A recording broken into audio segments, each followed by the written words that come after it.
За бага насны хүүхдэд тэр дундаа 10-аас 14 насны хүүхдүүдийн дунд Улаанбурхан өвчний халдвар өндөр байгааг халдвар төвчин судлалын үндэсний төвөөс мэдээллээ. Өнөөдрийн байдлаар улсын хэмжээнд Улаанбурханы нийт 1550 тохиолдол бүртгэгдсэн байна. Түүнчлэн Сүхбаатар аймгийн Төвшин Ширээ суманд менингокт халдварын с сэжигтэй тохиолдол илэрчээ.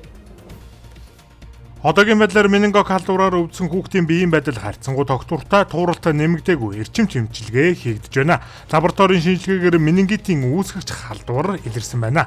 Харин Улаанбурхан өвчний тухайд Улаанбурхан өвчин нь амьсгалын замаар халддаг халдварын тархах чадвар 98% байдаг.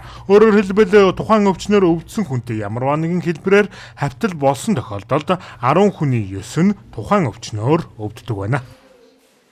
За сүүлийн 24 цагт бол нийтдээ бол шинэ тохиолдол 63 тохиолдол бүртгэгдсэн байна.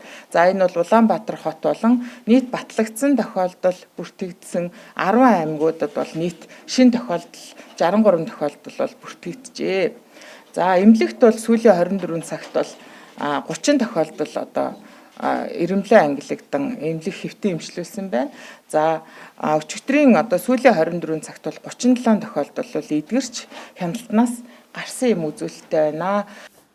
Мөн Улаанбурхан өвчний тархалт Улаанбаатар хотод хамгийн өндөр байгаа бөгөөд улс даяар нийт 10 аймагт өвчлөл бүртгэгджээ. Харин өвчлөл бүртгэгдсэн 50 гаруй ерөнхий боловсролын сургууль болон цэцэрлэгүүдэд мэргэжлийн байгууллагаас хяналт тавин ажиллаж байна. Хамгийн гол нь эцэг их асран хамгаалагч нар хүүхдийнхээ эрүүл мэндийг хамгаалж, амны хаалт тогтмол зүүлгэх, гарын ариун цэврийг сахих, сэжигтэй тохиолдол илэрсэн бол эмнэлгийн байгууллагад яаралтай хандахыг анхаарууллаа.